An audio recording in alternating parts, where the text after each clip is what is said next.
The Latics Football Phone-In, proudly sponsored by Legacy Pets. Being a Latics fan is for life, and so are our pets. No one wants to think about what happens when we lose them, but when we do, we need to know that both them and us are in good hands. Legacy Pets have worked with animals for over 20 years and understand what it means to have lost a beloved family pet. They're also Latics fans. So, if you do need their pet cremation services someday, they are dedicated to providing compassionate support, just like we do on the phone-in. Visit legacypets.com and tell them that you're part of the Latics family too. Easy boy. It's Thursday night. It's been alright. Gonna have your say on the football. Mad and sexy day. Beautiful for Norwood. They might get on the end of it. It's Norwood. He's done it.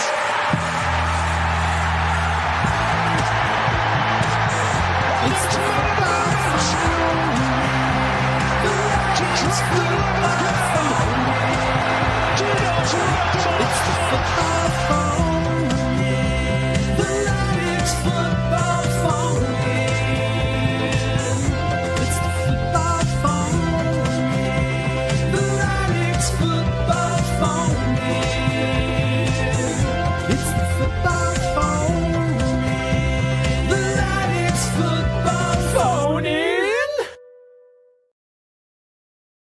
know Tony Hadley? I do know Tony Hadley. Yeah. Hello, and welcome to the Latics Football Phone-In.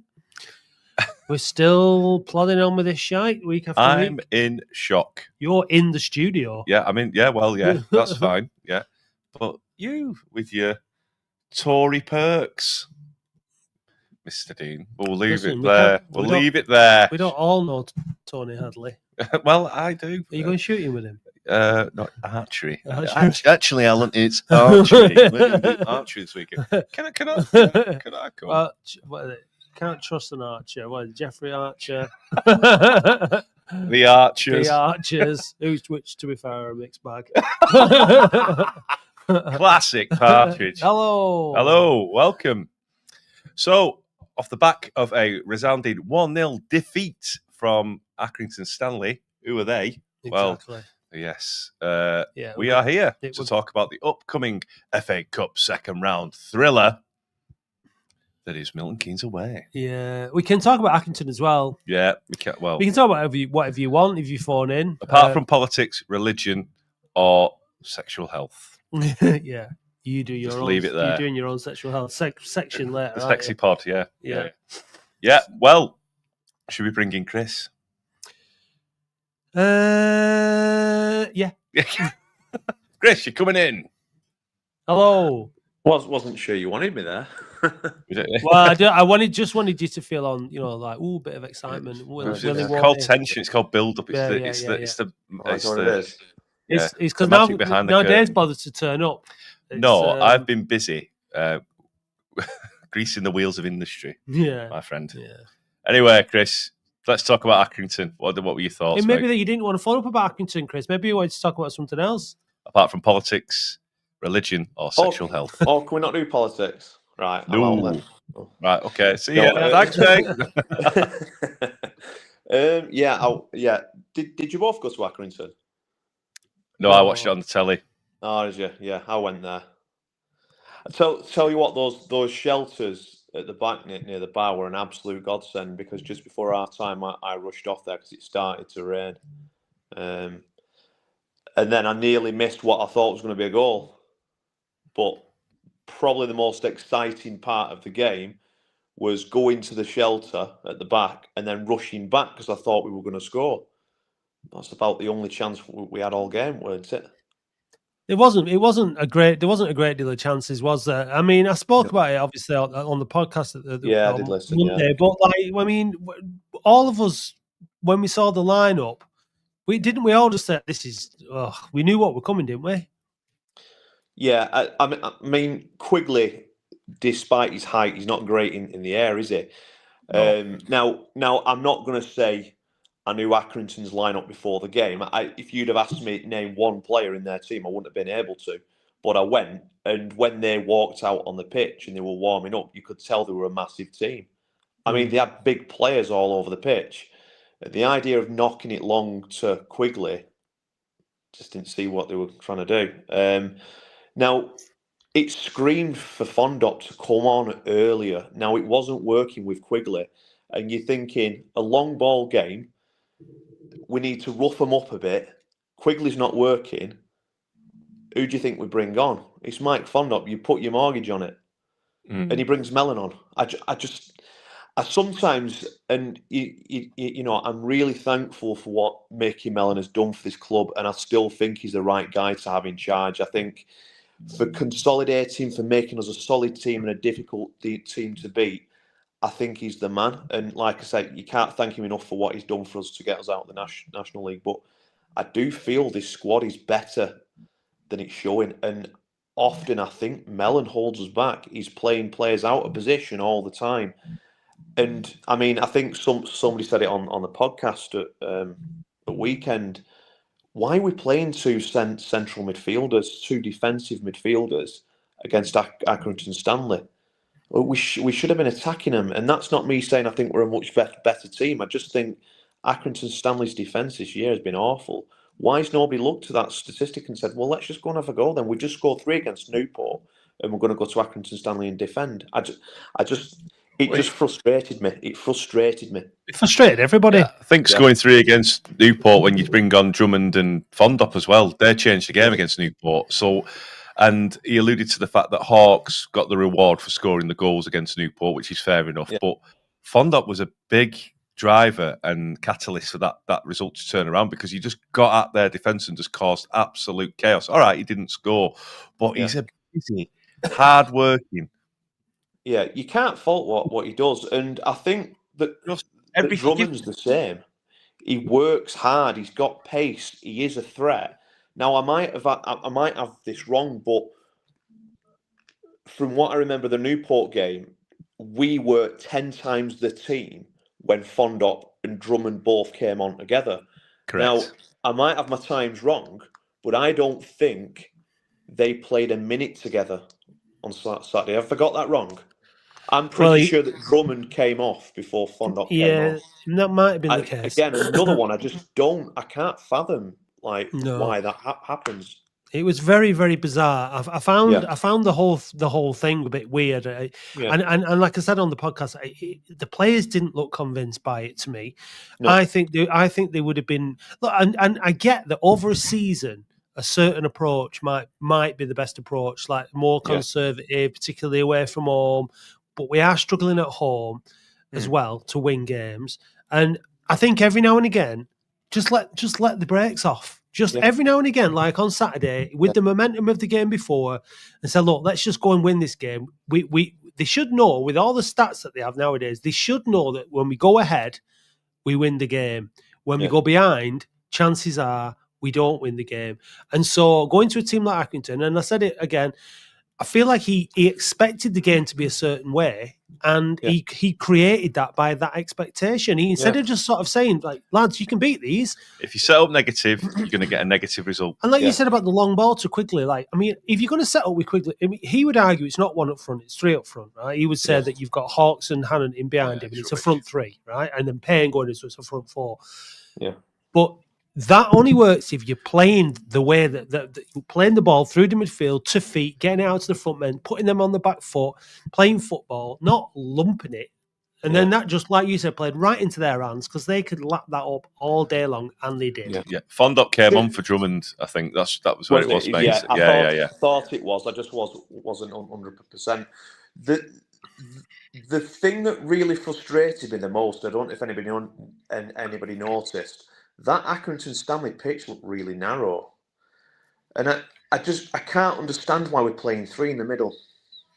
Do you know what we did? I get it about Boundary Park. I get it if you're at MK. If you're at MK, like big pitch, wide pitches. If we want to dominate the midfield, we play 3. We're not playing a great team, and we're not playing on a wide pitch. And the 3 players I felt most sorry for on Saturday were Payne and Woods, because I feel as though the plonked in the midfield, and Mickey just goes, go and try and change the game. But they were stepping on each other's toes. The number of times Pett and Payne ran into each other, or they were within a yard of each other. And I'm just thinking, what's the point in having 3 players in midfield if you're already stood next to one of them? You're losing a player that you could have up front, in defence, wherever. But there was zero space in the middle. Well, that's what Do you happened. know what? Can I say I one just thing? don't get it. I watched the game again, and do you know what we did? We played to Accrington's strengths. Yeah, again. We did. And that's We it. absolutely Exactly. did. Like, I just don't understand it. Yeah, I know, and I just can't. And you could see it. Why didn't you change it? I don't know. And you said that the imbalance in the midfield where they were treading over each other because again they're just not coached in that way. But that's what they did. That's what happened against Newport. They had the 3 in the the 4 in the midfield, but Woods behind, and it was all getting congested. And there was no width, so he changed it. He created width, and then he gave Woods and Pett more freedom to play, more freedom to move up the pitch with the ball, and it worked. But he didn't change it to that kind of. He didn't bring out players on and stretch the pitch. Yeah. The changes he were making were having no effect. And like I said, got to feel sorry for Kane Drummond coming on as a sub and then getting taken off again. You know, it can't be good for the lad's confidence, can it? I mean, he went 3-5-2 at the end, didn't he? Because the new lad, I can never pronounce names. It's Simui or something. Simui, yeah.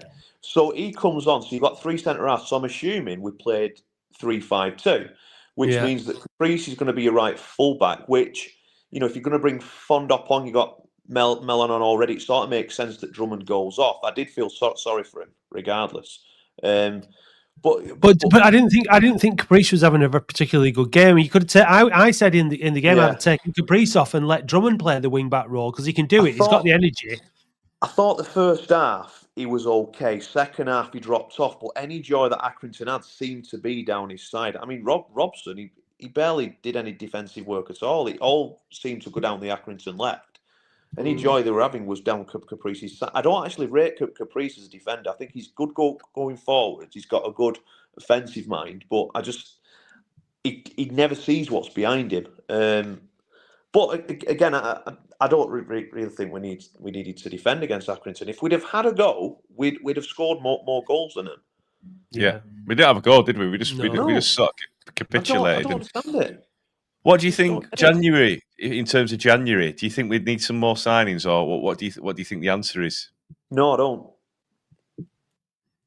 Okay. Honestly, to be blunt, if we didn't sign another player to this squad, I'd be happy.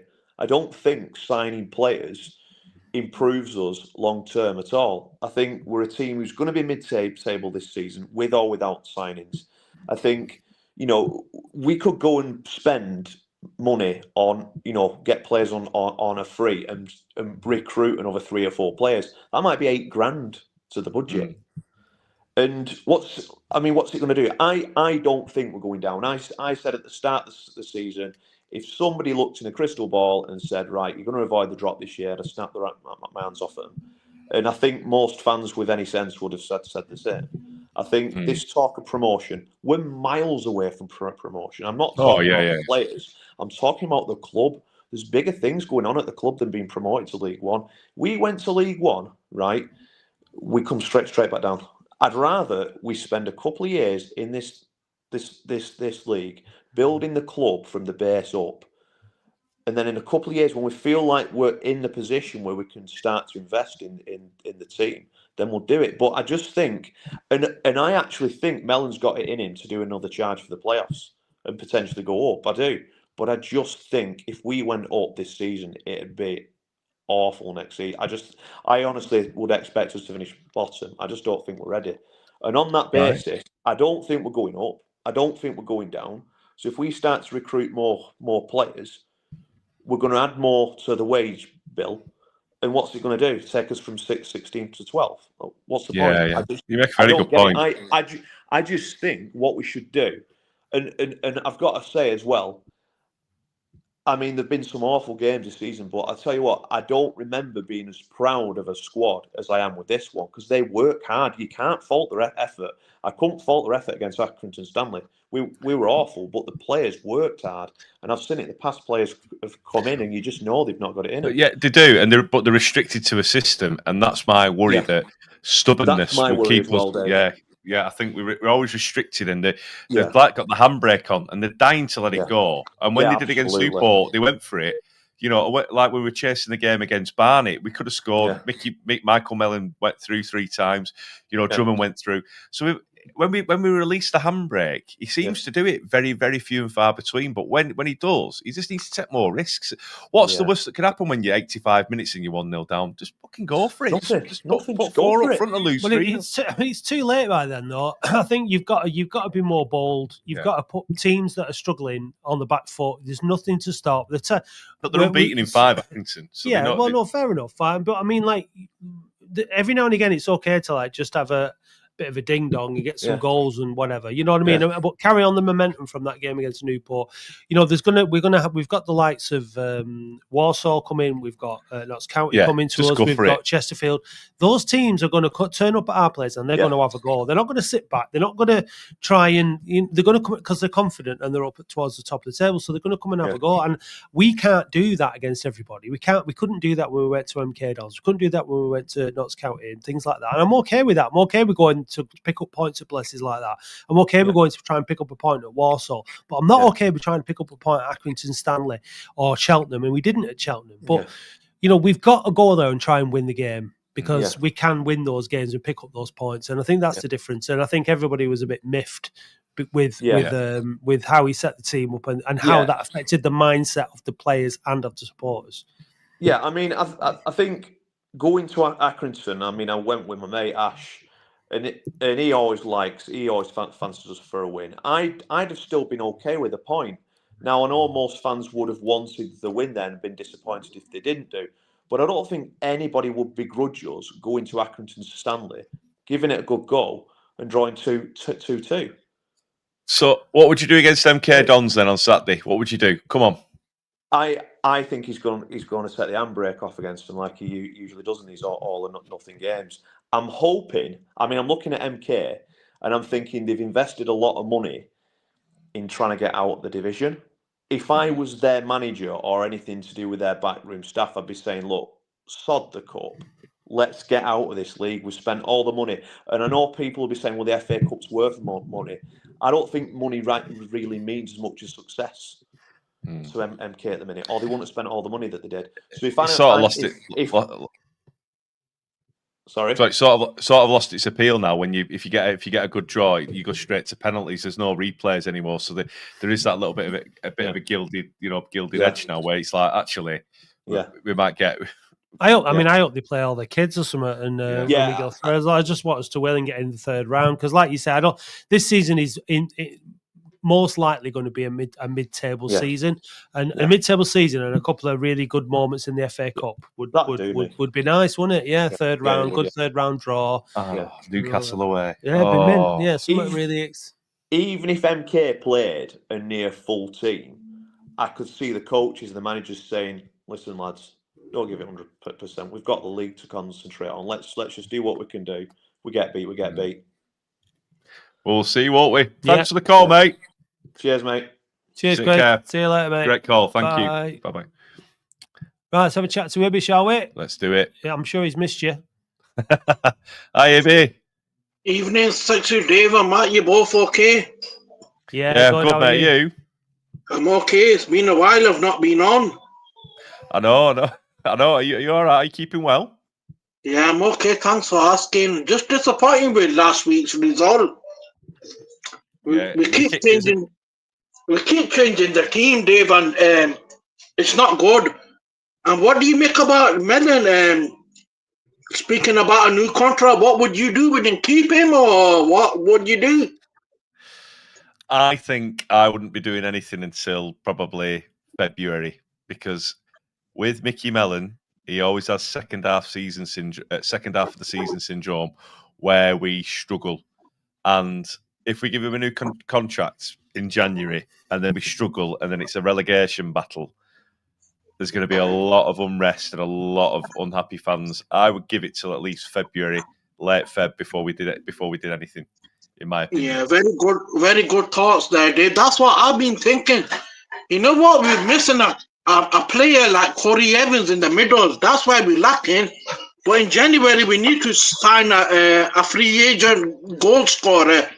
Currently, we've got Danny Ward on trial. What he's training, ex-Huddersfield player. I wouldn't mind him coming in if he can do it. I mean, Chris made the point before about not signing players, and I mean, I think that if good players are available and they're going to improve your squad, you sign them.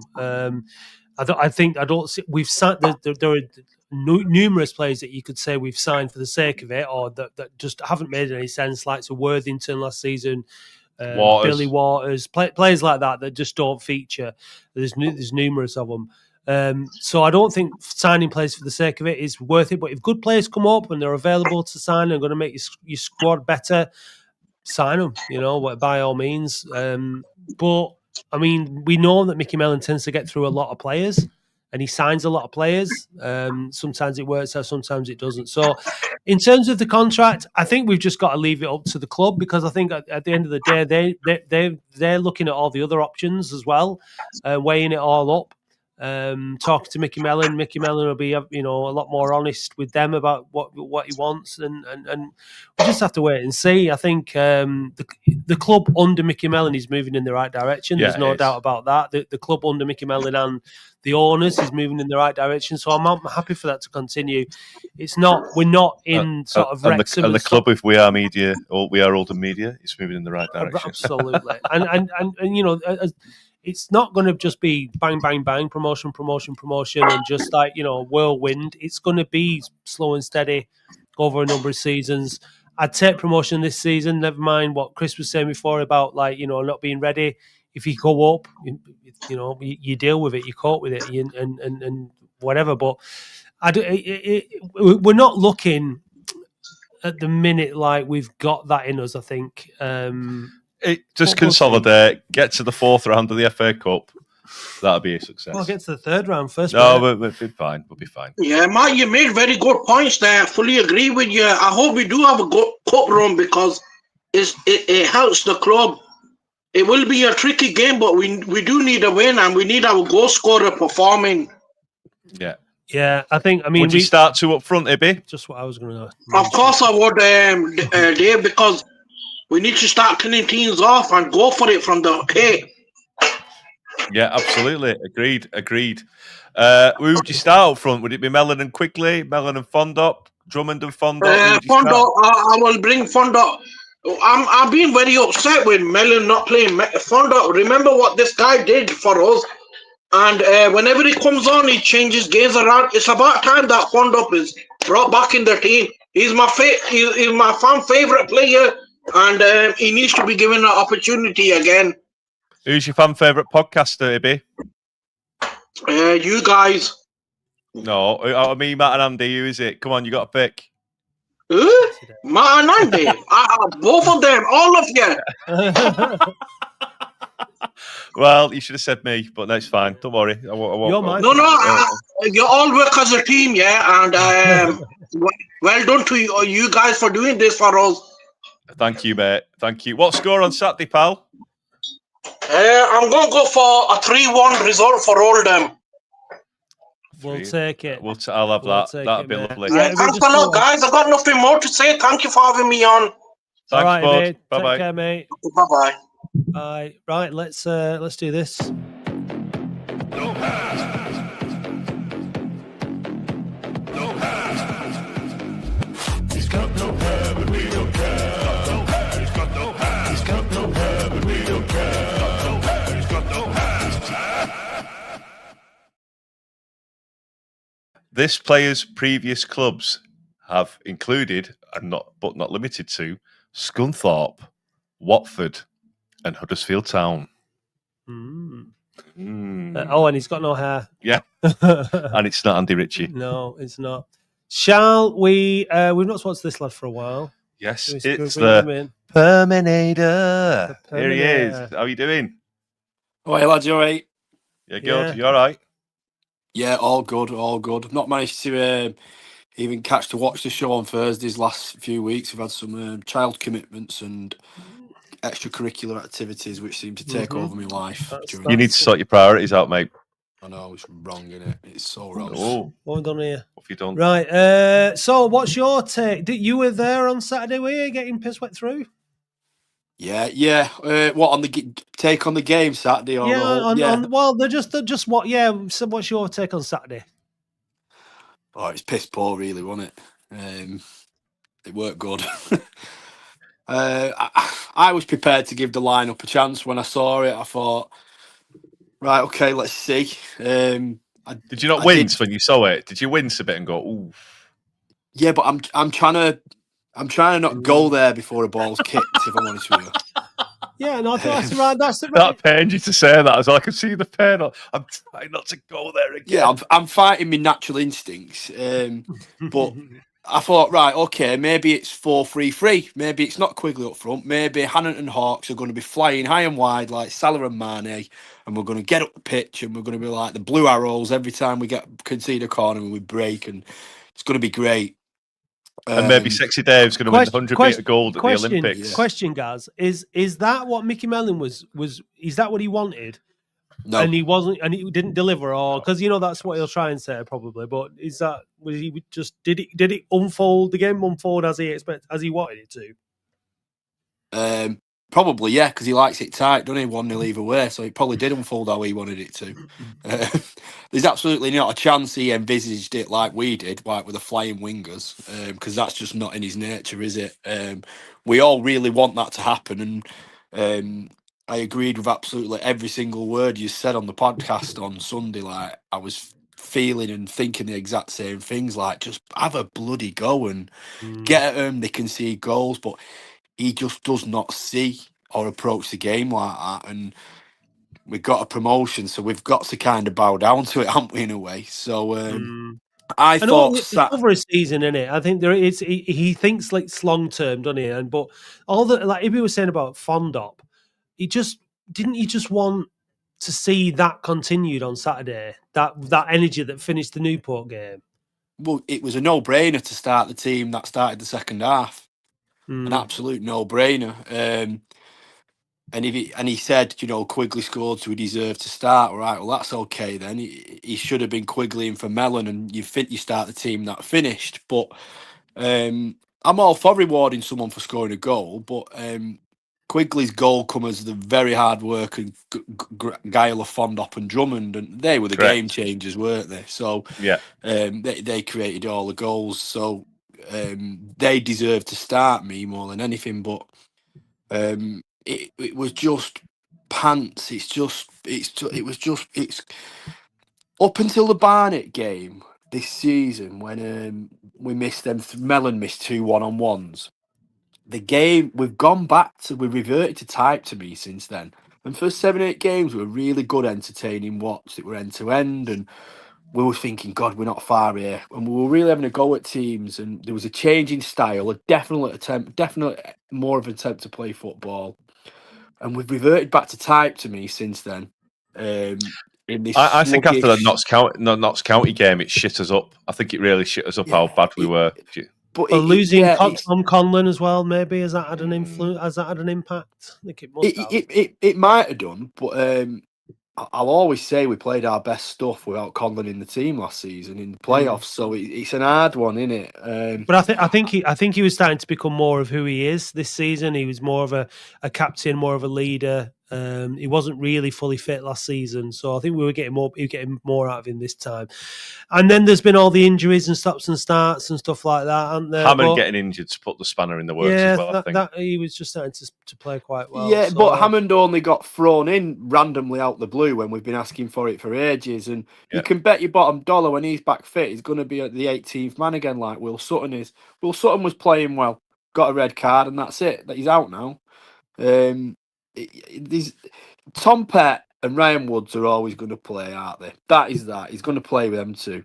But I think we need much more from both of them. I'm fed up of seeing the referee and the linesman be bigger than our 2 centre midfielders every week. I'm fed up with that. No, I am honest. In all seriousness, I am.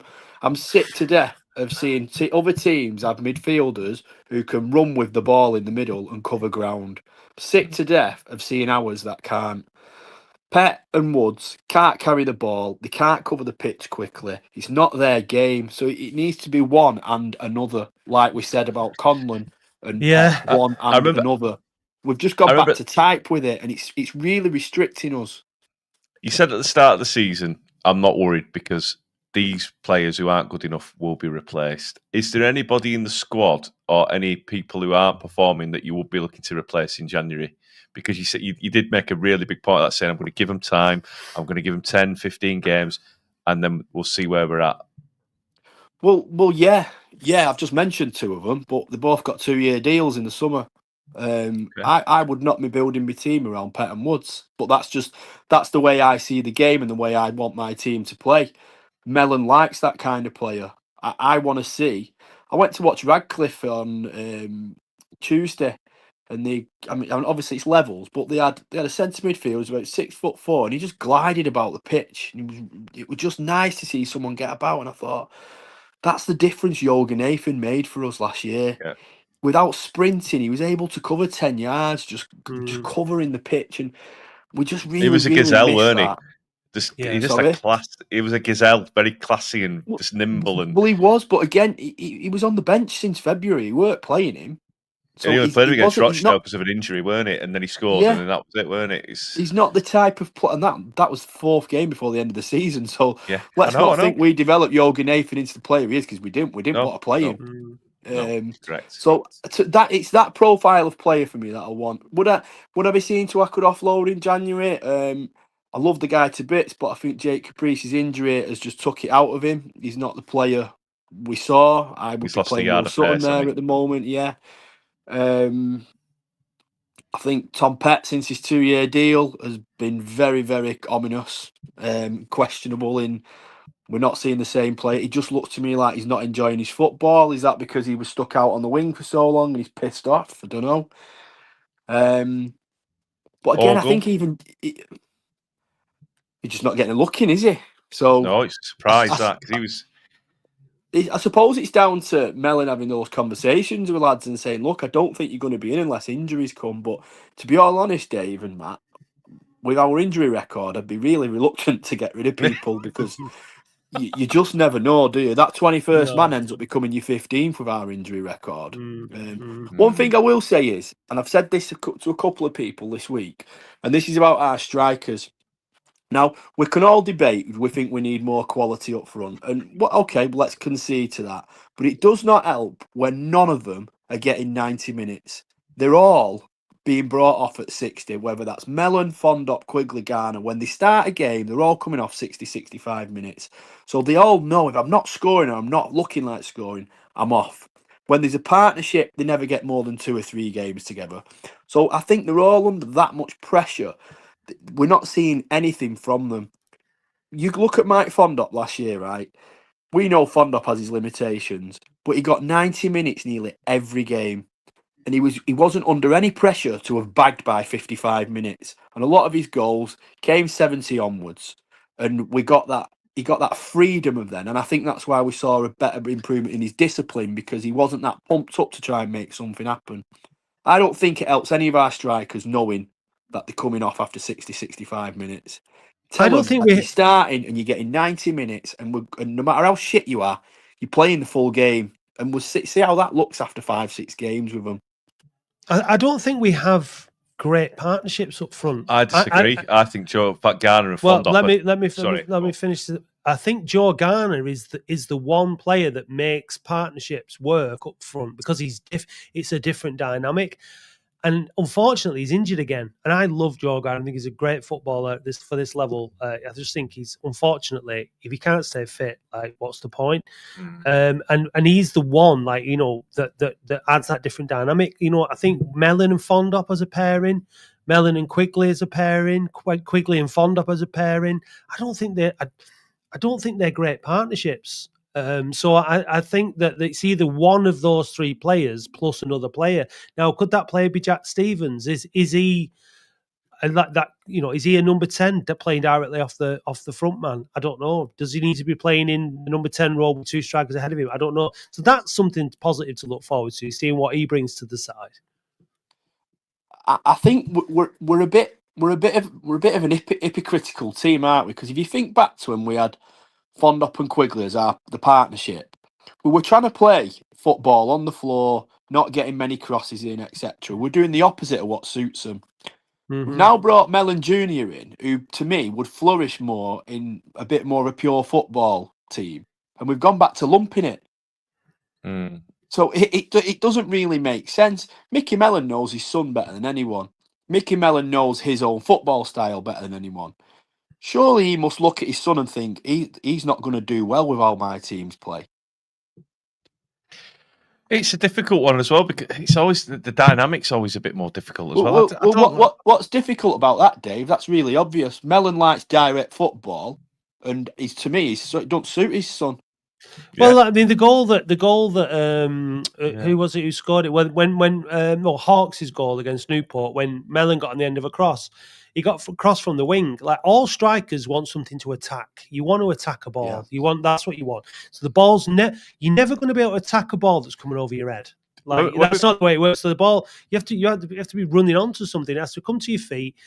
Or it has to be coming from the Northampton. We went wide. We played expansive football. We played wide. And all the goals came from across, didn't they? Pretty much from Mellon's goal. And I think we're just lacking that wide player. I keep on saying it. And Hawks. Ollie Hammond was the difference against Northampton because he's able to run beyond your front men. Yeah. Well, that's what Jürgen Ehrten was in the playoffs. You could stretch the opposition. You could see in the second half after I was all hoping he was going to make changes at half time against Accrington. He didn't. But you could see in the second half, he'd asked Woods and Pett to push up further up the pitch, and they were doing. And he was telling Payne to make those runs, and he made a few of them. He made a few Hammond-esque runs, but not enough, and not with the same instinct as Hammond has. He's a defensive player, Payne, and he's not an attacking. It doesn't seem to work. That does it for him. If you've not got a midfielder who's willing to run beyond your forwards, you're never going to pull their midfielders out of position. Correct. Ever. So then everything's just flat in front of you. So if you think back to Mellon's hat-trick goal at Northampton, it was a tapping in an empty net, but that come because Joe Garner had that pass on over his head to Hammond before Hammond had even gone past him because he knew where he was going. He was already on his way. And if you get a midfielder who can run in behind, that will always open things up. This is why I just think sacrifice Woods or Pett. Play one with another. If it's going to be 4-4-2, it has to be. It was the same with Hawks the other week against Northampton when Fondop was finding him in those spaces. When you know that the player's going to make that run, then that makes it so much easier for your Fondops and for your Quigleys when they're holding the ball up and trying to find someone. People are very quick to get on their backs and say, "Oh, the hold up players that massive shite." But who are they going to pass to when no one's moving? Correct. Exactly. No, exactly. Static and flaccid it was. But you are right, Matt. Like, balls in the box are bread and butter for any striker, but especially the ones we've got. Fondop, Quigley and Gardner, you keep putting crosses in the box, they will get on the end of them. But we do not do it enough.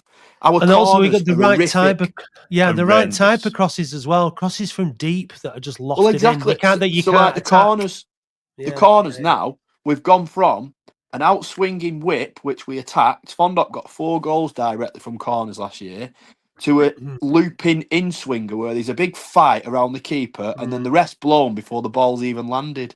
I don't understand the change in the approach to it. Listen, Gaz, have you ever had a spin of the wheel? I don't Never. think he has. Right. Get admiring glances, 'cause it's the wheel of wonder. It's time to take your chances and spin the wheel of wonder. Spin the wheel, can I touch it? Spin the wheel, I wanna touch it. Spin the wheel, let me touch it. Spin the wheel, let me touch it. Spin the wheel, spin the wheel of wonder.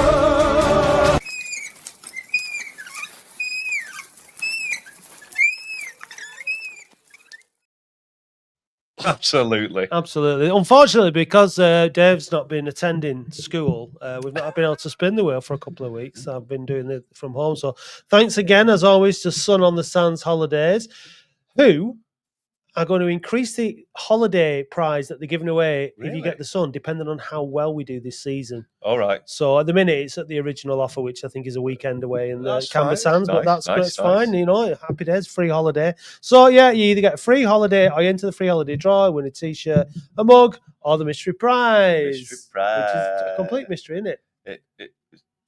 Yeah, it's Yeah, a complete mystery. cool. We don't know what it is. Right, when you want to say when you want to spin it. 3, 2, 1. Spin the wheel. Spin the wheel.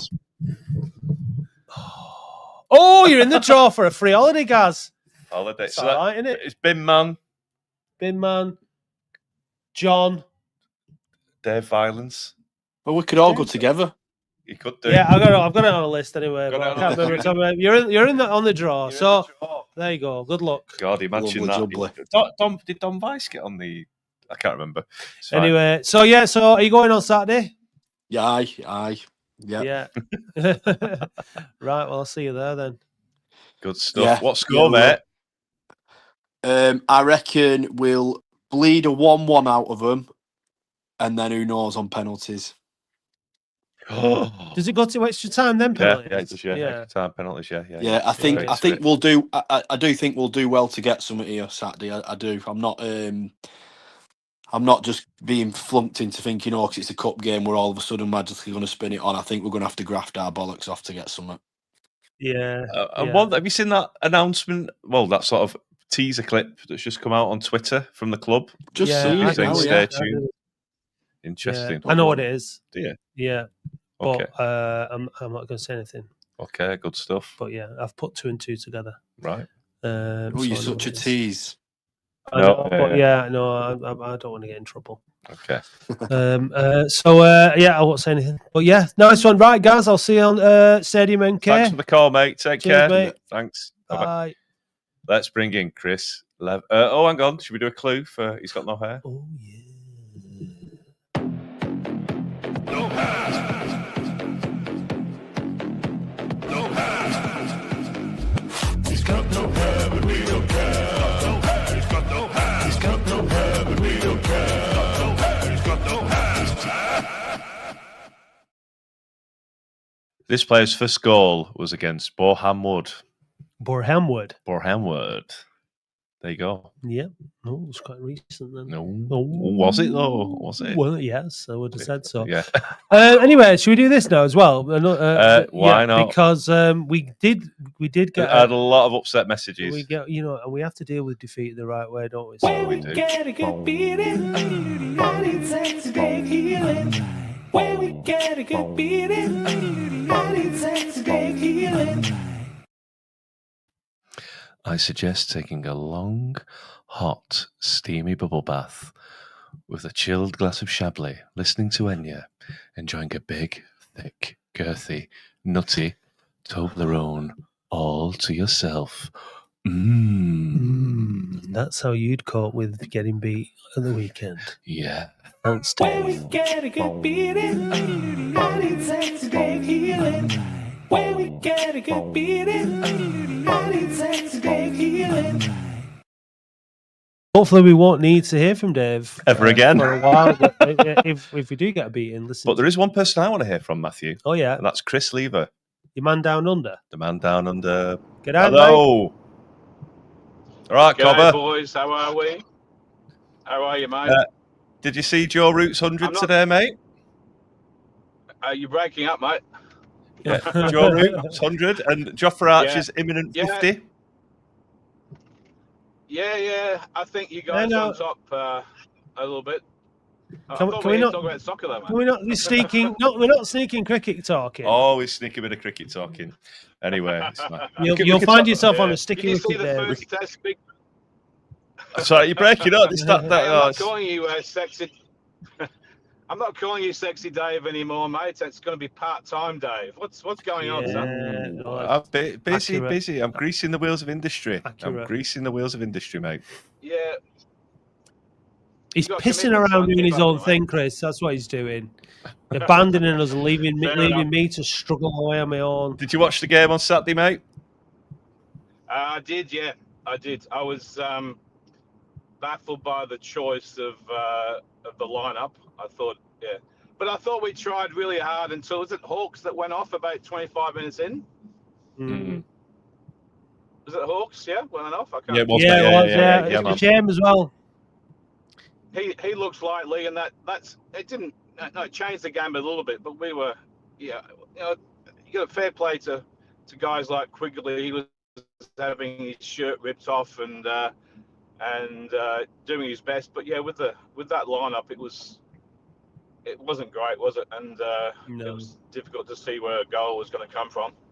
But yeah, it is baffling that we're going to teams that are ostensibly worse than us, and we're playing defensively, and we're not going to try to, we're not trying to take the attack to them and be on the front foot, because we're a different team when we do that. But fair play. I just don't, I don't know what's in the water in Oldham at the moment. Whether we all seem to be quite negative about where we are. We're closer to the promotion places, to the playoffs, than we are to relegation. And Dave, you're talking about a relegation scrap on the podcast. 6 on points. Monday. It's only 6 points. Second half season syndrome. I'm not saying it's going to happen, but on the last three seasons, we've had it happen. It's actually We've dropped, 7, isn't it? dropped. It's actually 7, though, isn't it? It's 7 points, though, isn't it? No, it's 6 points. 6 points, mate. Is it? Okay. All right. Fair enough. But I know.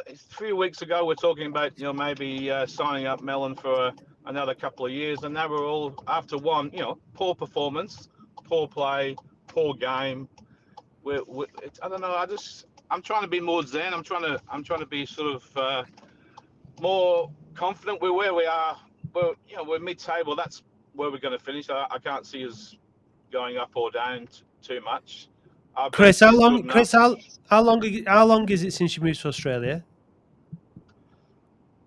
42 years, man.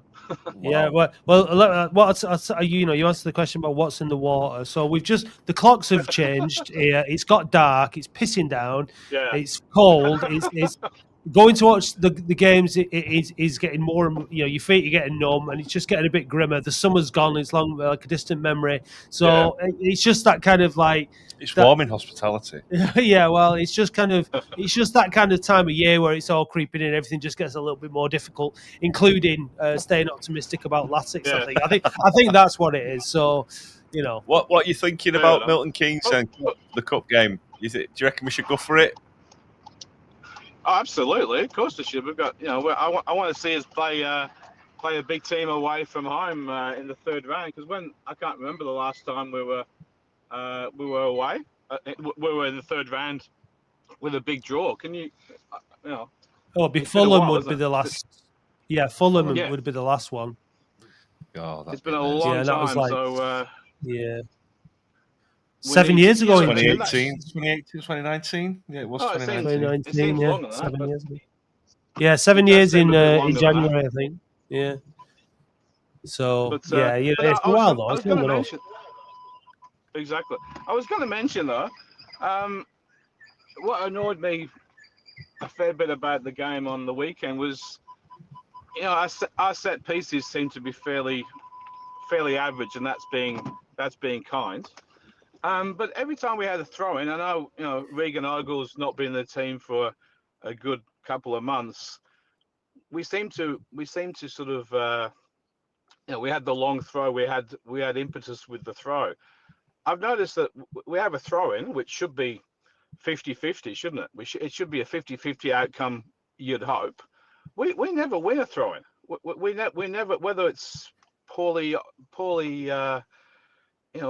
thrown or we're not contesting as well as we should. We don't never seem to win it, and we're on the back foot again after every throw, whether the throw-in's in our half or in the attacking half or not, or what.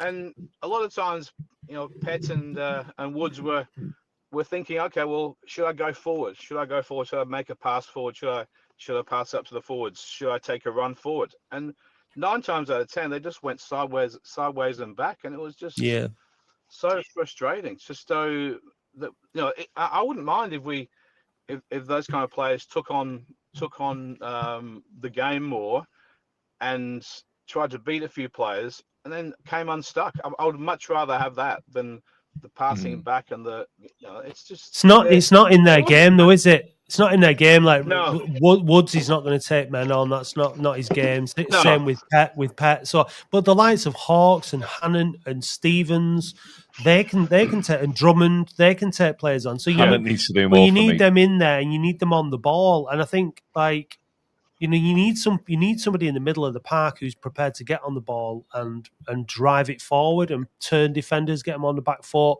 and then you've got to get players getting ahead. You've got to have players ahead of you to pass to, and if you haven't, you end up going backwards and sideways. So, I think the midfield is an issue. I don't think it's. I think playing samey players has been the downfall of the midfield this season. Whether it was Woods and Conlon, whether it's there's Woods no plan Pet. B in the midfield. There's only a plan A and one system that he plays. Well, there was a plan B against Newport. Hammond was our little plan B and our little nugget and our little gem.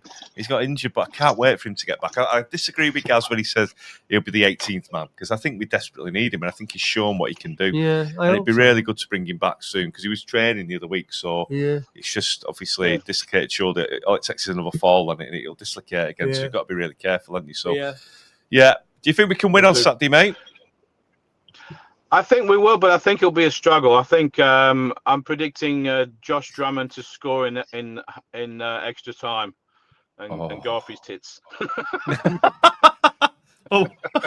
Yeah, that'd be amazing. Everyone go off the tits. I think that's why it was such a bad draw, because like we really struggle down there. We really, really do, and hopefully we can just break that duck. Let's just go off our tits. Yeah. Chris, do you remember? Chris, you don't remember this fella, do you? I just wanted to get this in. Bob said, mentioned that ex-Latics goalkeeper Chris Ogden passed away, age 73. I don't recognise the name. Do you, Dave? I don't. No. But can I just give a shout out to one of a Latics fan who died a few years ago, Nathan McLean. It was the anniversary of his passing. He was a massive Latics fan and a very good friend of Tom O'Day's. So was it his 40th? Was it that? Was that what came up? I think. Yeah, it was, he was a really nice guy, and I know one of his family members. So all our wishes go to his family, and again, condolences. Absolutely. Yeah, absolutely. Yeah, so at the end of the day, if we win or lose, it's not the end of the world, is it? But it would be nice to. It would be nice to get to that. Who do you fancy in the third round then when we do beat MK Dons at the weekend, Chris? I've got a couple of mates who are Forest and Leicester fans. I'd like that, but like Newcastle will be okay. Like Dave wants, that'd be okay. But there's somewhere that's relatively close that you guys can travel to will be in big numbers. Awesome. A good day. But it'd be great. Pissing Newcastle, wouldn't it? No, it's not quite the same anymore because there's no replays, is there? We can't take them back to our ground and give them the. But I think we need some players. We need some players in January. We need a couple of players. I think we need the midfield strengthened and maybe a striker. So, we shall see. Just on the cricket, Dave, it's good to see that this game should be going into the third day. Sorry, it's. I couldn't believe what happened in the first test. That was just crazy. Yeah, you got fantastic. But it's good to see Joe Root scoring a ton too. He batted well, and you guys are on top. But hopefully, there's still 4 days left, mate. Yeah, well, that pitch is going to be in the bowler's favour when we start bowling, mate. So there's an ad break just automatically about to come in, so I'm just going to have to cut the cricket talk off. Cheers, Chris. Thank you, mate. Come on, Matt. Get on board, Matt. Come on, buddy. Take care, boys. See you next time. Bye. The Latics Football Phone-In, proudly sponsored by Legacy Pets. Being a Latics fan is for life, and so are our pets. No one wants to think about what happens when we lose them, but when we do, we need to know that both them and us are in good hands. Legacy Pets have worked with animals for over 20 years and understand what it means to have lost a beloved family pet. They're also Latics fans. So, If you do need their pet cremation services someday, they are dedicated to providing compassionate support, just like we do on the phone-in. Visit legacypets.com and tell them that you're part of the Latics family too. Easy boy. I'm just middle class. You're not. You've got no class. Oh, yeah. Right, last question. No pass. No pass. He's got no hair, but we don't care. No hair. He's got no hair. He's got no hair, but we don't care. No hair. He's got no hair. Player has played at international level for England at under 16s, under 17s, and under 19s. Right. There you go. What? Clive Barnard. It's not Clive Barnard. No. It's not Lee Sinnott. You've got 30 seconds. But guys. there are right answers in there. So Yeah, somebody... but someone cheats every time. Yeah. Oh. Allegedly. Right, should we bring our final caller in? I think he might just be watching though, Dan. Dane, are you Dan, are you coming in? No, Dane spoke before. All right, hasn't he? cool. He's been on Yeah, before. here we There go. he is, look. Dane. Hello. Do you know who it is, Hello, Dane? Is it Joe Garner? Yay! He's got I think he had hair at the time. Yeah, but he's got none now. He's got none now. Yeah. And there he is after scoring his penalty at Wembley. Yeah. So, There you go. I didn't Well cheat done. for that one either. I was about to look, but I played it very fair, and then it literally came to me about 30 seconds ago. Just I thought, oh, it's a current one. Yeah, I'm happy There with you that. go. Well done, mate. Right, very good, yeah. And you win absolutely nothing for No, that. nothing. No. You win a chance to speak on the show, and here you go, mate. Yeah. Do I not get a mug or something? No. No, sorry. Okay, maybe next time. I'll do it. No. Yeah, you can have a Mather Street Primary School mug, yeah, which has been used by me. But it's a centenary mug. Oh yeah, it's good. It's not actually. It's 90 years old. 90th anniversary. Nearly as old as you. Ooh, I was nearly. Right, what do you want to say, It's Dave? no, What do you want to our say? combined age is nearly our combined age. Nearly.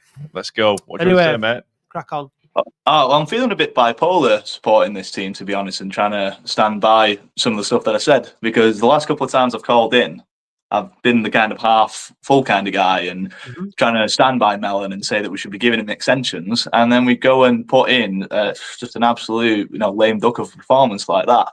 So I'm always back and forth about what I should be thinking in regards to it. Yeah, really not good on Saturday, was it? Horrendous. Yeah, I would argue that if you were to go down through the table and get fans on from every one of those clubs, they would all say that they have performances like that in them. They have days where they're like, "What's the manager doing?" I don't think it's unusual. It's just the fourth division. You're going to be inconsistent. So, taking that step back, I think if we were to do that every week, then there'd be an issue. The problem, I think, the big test for Mickey Mellon now, after coming off the back of a decent little run, entering into his contract negotiations, is he's coming up to the hardest spell of the season so far, isn't he? And it's going to be really interesting to see how we cope, because there's a really tough run of games coming up now after that. Yeah, I mean, September's going to be a rough one. Starting on Saturday, yeah. Mm-hmm. Yeah, we need to really try and, I think, go for something on Saturday, because obviously we've not had we've had two bad performances at the League Cup, absolutely tanked in the EFL trophy, even though I don't particularly care for it. So if we don't show up into this one on Saturday, there's not going to be any real highlights of the season, because I think the reality of finishing mid-table in this league is now starting to set in. We have a couple of good runs where we thought we might be some optimism and go towards the playoffs, but we're going to have to accept that we get some bad days at the office. On a Saturday, that was one of them. Just hopefully it doesn't turn into something more consistent than that. But it's just really stubborn, I think, was on Saturday, insisting on playing the long ball, like you were saying earlier, playing it from the back, not coming in from the wides even, and trying to whip it in, and just horrendous conditions with the rain and the wind, and just sticking by that, lumping it forward. And it was very, very frustrating to watch. And I think from about the 30-minute mark, pretty much when we went behind, I just felt we were never going to get back in it. Just didn't look like scoring, and we didn't. No. And even though we were, I think Mickey Mellon used the phrase comfortable, like in the first section of the game, 20 minutes, whatever. But it was boring. Like, even though we might have been comfortable, it was just. I remember looking across the clock. It was 25 minutes gone. I was thinking, "Oh, is that all that's gone? This is so boring." The second half, I watched 4 in a bed. I just thought I can't watch any more of this, so I watched 4 in the bed. I wish I'd been there with you. Yeah, I didn't even know they didn't have a roof, so I left my waterproof in the car. It was a bit. Wow. It was raining, but it wasn't cold, so I'll be all right. And then we got in there, and it's just Piss poor planning. Yeah, Piss poor planning. that was the one thing that I can say. I thought that was over though. Getting back into the football league, I thought it was a condition. It should be a condition. You should have a roof on every corner of the ground at least. Yeah, even if it's only a temporary room. I agree. I agree. Just can't have open-end terraces these days. Let's make it happen. No, it's rubbish. And it is rubbish. But I mean, it was still in League Two. There's still a few sort of clubs that hang over from National League, aren't there? Yeah. James makes a good point. Given his home record over the last 3 years, he has to be replaced at the end of the season. It can't carry on. I love Mickey Mellon, for what he's done, but it's not working. What do you think? What do you think of that? I'm still contrasted, if that's the right word, and conflicted, because you've got to give him credit for what he's done. And I've said last week that I think he can do it again. Maybe I'm being flattered by his, the amount of promotions on his record. Now, I still really don't know the answer to it, because you can ask me after Saturday, we could go down there and beat them, and then I'll be all up, and then, or we could, the week after that, we could turn up an absolute wet fart, and the complete opposite. It's the lack of consistency overall, really. Well, and he's the third manager in 50 years to win a promotion with Latics. So, I'm not sure how many managers we've had in that period, but it's a fair few now, and he's the third, So Stop going on about promotions, Matt. You're never going to meet him. To say it's not working, I think, is probably a bit unfair. I think considering where the club has come from in terms of having to start with probably the worst squad of any Latics manager in that 50 years. The worst squad was with Salim Penacho when we had Jason Luteviolet in net. But when Mellon took over, how much had David Unsworth improved that squad? I think it was. It was a bit better, but it was improved. But it was one of the worst. That wasn't. But it was one of the worst. That wasn't for the one that's trying. But it was one of the worst squads that we had. Alan Sheehan at right back, who was a player coach. It wasn't the worst squad. Well, it was one of the worst squads. One of, coming off the back. Okay, one of. All right. Let's not split. But what I'm saying is going over all ground. He's coming off the back of having an absolutely terrible squad. The club didn't have an academy, didn't have a lot of the infrastructure, so it's a really tough challenge, and it's going to take a few more years yet to get us back up. I understand what Chris was saying in the first call. Well, it's going to take time for us to become a competitive League One team. For sure, but we are. So it's whether or not you want to keep this slow, steady consistency in building up with Mellon, and keep enhancing what's good about the relationship with him, or you're thinking whether or not we need to now is the time to go in a different direction, and that's up to the club. Another good point from MSRP2KC. That's the guy who started giving us crap about the t-shirt for Emma. Yeah, you can't give me crap about that. It's been posted now. It has, and it's been received. We have only lost one league game in 5. The game against Liverpool, but both teams. Yeah, we're still tough to beat, and we've still got a good defensive record, and that's the thing that's kind of airing me on this side of the fence, if I'm honest, overall. Because my kind of trauma, if you like, from supporting the club all life is just the massive turnover of managers, and I just don't want to risk going back to that. New manager every 14 months, halfway through the season. It's too much of a gamble, I think. The only way we absolutely say no is, sorry guys, my camera keeps slipping, is if we end up back into a relegation battle, and if we finish just above the drop zone, in which case, that's an easy one. Anybody can see that coming. But I did read in the midweek, I don't know if there's much truth behind it. There's an article that I found on Facebook, and it was a list of the wage bill in League Two. To my surprise, we were ranked 21st. I thought we'd be higher than that, given the turnover and the fan size and all that kind of stuff. It's not. I don't think everything you read on Facebook could be true. Just shock you there. Well, I don't believe any of that crap. I mean, we like to think that because we've got new owners, I hope it's true. And they're prepared to. Yeah. Well, if we're top of the wage bill, I'd be very worried. I think that because you've got new owners, you see you equal that with investment, and there's been a lot of investment, but we've not had the same money as the clubs in this division that have been in this division or above have for the last number of years. Been in the football league, they've had more. All right, they've had more outgoings as well, but they've also got more money coming in. And we've had to the owners have had to put a lot of money into infrastructure stuff at the club. They've invested a lot of money, but it's not all gone on the team, has it? It's not all gone onto the playing side of things. It's gone into loads of other things, which I'm happy with. Needed, yeah, exactly. Yeah, exactly. So, I don't think we're not going to be can't compete. Look at some of the budgets that have been, some of the spending that have gone on in this division over the last number of years. It's it's crazy. So we are just chipping away at building the club, and the long term projects that are being put in place are hopefully going to kick in at some point in the future. But so it comes back around what I was going to say before when you were saying about the turnover of managers. A high turnover of managers equals a high turnover of players, because every time a new manager comes in, he wants to bring his new players in, and whether he does or not, he gets rid of players. And then if it doesn't work for him, then he goes, and then he wants to do the same. So there's still a relatively high turnover of players as it is. So I think there are really strong arguments for keeping the manager in place for another season or two, I think. Whether they are, and I think I'm edging towards that being a more beneficial situation for the club as it is at the minute. But I think, like Dave said earlier on, I think you've got to see how the rest of the season pans out as well.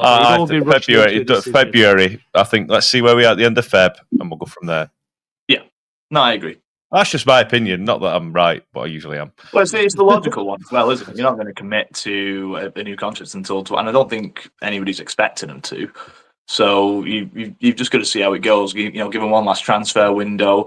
I agree with what you're saying. I don't think we need a massive amount of signings. Maybe one or two more forwards and strikers just to pad it out. But I think that the problem is, like some guys have alluded to, it's just chopping and changing too much, not giving partnerships the correct amount of time, and just rotating too much within quite a big squad that we've got. So I think is a bit of an issue at the minute. Consistency's key, and playing positive's key. Yeah. Do that, you'll be fine. This thing about the home form that James is saying, look, I think there's been some performances this season where we haven't been negative at all. We've had a really good goal. Because Andy keeps going on about it on the podcast about the XG and stuff. We've created loads of chances, missed loads of chances. Could have picked up a lot more points at home this season than we did. You've got to put it down to poor finishing, bad luck. I don't think it's been down to necessarily Mickey Mellon being too conservative at home. I think he was on against Newport in the first half, and then changed it in the second half, scored 3 goals. Yeah. So I think it's a bit harsh to say that he's been negative at home. I think we could have picked up a lot more points at home. I'm going to ask Mickey Mellon next time I see him, what are your thoughts on XG? Because in my opinion, it's an absolute pile of fucking piss. But what it does tell you, I suppose, is that about the attacking, chances and stuff like that we've had, and whether you need stats for that or not. If you watch the game, you know that you've had loads of chances. Yeah. But it is what it is. So pile of piss. Yeah. Are you going to Milton Keynes? No, not after the last one, to be honest. But this will be the first one that I've missed since whatever the away game was before Cheltenham. I've not missed a game since Cheltenham when I got back from holiday. So it's been nearly 3 months. I deserve a break. It's too bad.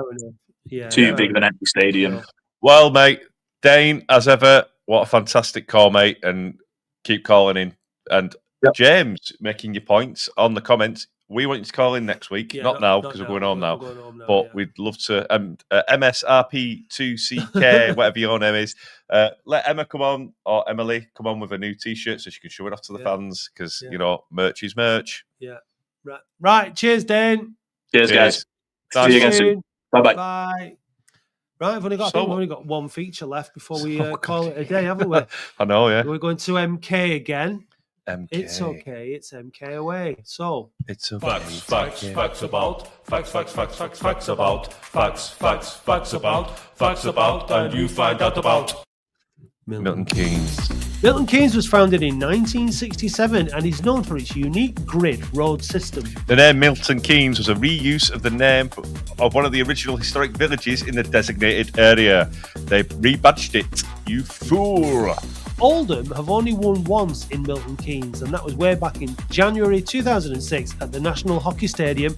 Luke Beckett scored in a 1-0 win. Lovely, Luke. In 1980, the Royal Town Planning Institute, Francis Tibballs, described central Milton Keynes as bland, rigid, sterile and totally boring, which is the exact same description as Latics' performance against Accrington last week. That's right, Dave.